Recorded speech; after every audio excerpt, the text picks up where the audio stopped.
अब आप अपना जॉब कर रहे हैं टेक्निकल राइटर, और इधर साथ में महाभारत का भी आपका दिमाग में, कैसे वो बीच पड़ा महाभारत का आपके दिमाग? लेकिन मुझे ये कॉन्सेप्ट महाभारत का, ये सही है गलत है, that is a immaterial thing, हम्म।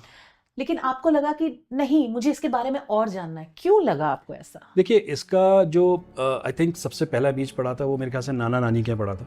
हम्म, तो पहले जैसे किताब वगैरह रहती तो नाना जी की काफ़ी बड़ी लाइब्रेरी थी, तो हम्म, उसमें हम लोग जब गर्मियों की छुट्टी में जाते थे तब कुछ पढ़ना होता था, कॉमिक्स पढ़ रहे हैं, ये पढ़ रहे हैं, वो पढ़ रहे हैं। तो आई थिंक उसी किताब में कहीं पे मैंने ये विवेचना वगैरह जो आता था उनका, कि रामायण में ऐसा हुआ, महाभारत में ऐसा क्यों किया, कृष्ण ने ऐसा किया, उन्होंने ऐसा किया, ये गलत किया, ये सही किया, फलाना दिमाग का ऐसा वगैरह।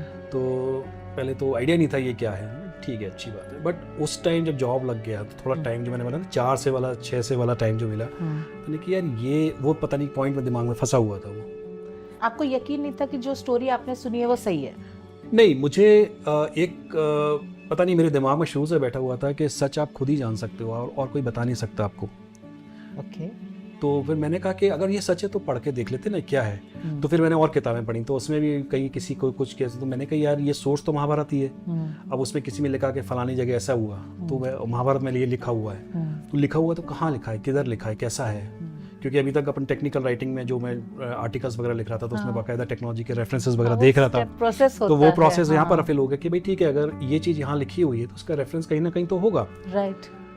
तो देन डेफिनेटली मैंने सोचा कि इसको पढ़ना चाहिए, तो दादी से फिर मैंने गीता ली और गीता पढ़ी। और डेफिनेटली जब अगर आप ऐसी चीज़ों को पढ़ेंगे तो आपको कुछ समझ में नहीं आएगा, क्योंकि आप सिर्फ पढ़ने के उस पर्पज़ से लेते हैं, और वो समझ में भी नहीं आया मुझे।